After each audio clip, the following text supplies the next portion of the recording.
Hey, the House of Lords isn't some giant house party for rich old men. But who are the Lords and why do we have them? The Lords started off as a kind of advisory council to the king, who was much more powerful back then. They met up at Westminster every now and then to discuss matters of state. But in 1215, King John, of Robin Hood fame, was forced to sign the Magna Carta, sharing power with the nobility. Trade became more and more important, leading to the rise of a new merchant class. By the 14th century, Edward III had two groups of advisors divided into chambers: the Lords and the Commons, made up of lesser knights and merchants. This is why we have two houses in Parliament. As time passed, the Commons became increasingly dominant and the king became less powerful. In 1649, King Charles was even executed by the Commons. The balance of power between the houses swung firmly towards the Commons. From that day on, inheriting seats made the people feel like the Lords were only for the privileged. As society moved on and cultures changed, the questions arose. How have these people earned their place? How can they represent the public?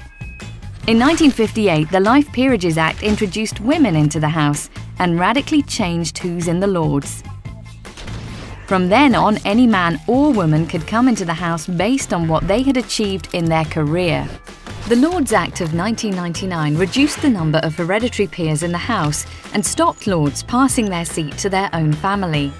A panel was made to help the Prime Minister decide who is brought into the House, so that now the House is made up of people from all walks of life: political peers, crossbench peers, as well as hereditary peers and bishops.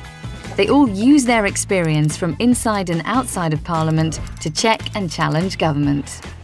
So what does the House of Lords do on a daily basis? The House has three main functions: to question and challenge the work of the government, to work with the Commons to shape laws, and to investigate issues through committees and debates to help improve the way the country is governed. The House of Lords is currently the second busiest legislative chamber in the world, right after the Commons.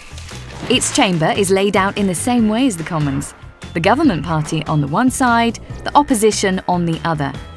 Peers who don't belong to any political party are known as crossbenchers, as they sit on the crossbenches opposite the woolsack. The woolsack is the Lord Speaker's seat. Back when wool used to be our main trade, this seat was supposed to remind the Lords to protect our trade. It was, and still is, stuffed with the wool from hundreds of sheep from around the Commonwealth. Strange seats aside, the Lords is different to the Commons because there's no majority for any political party. The party in power does not necessarily have the most seats. As the Lords are not elected, they're less caught up in party politics and can concentrate on their three main functions.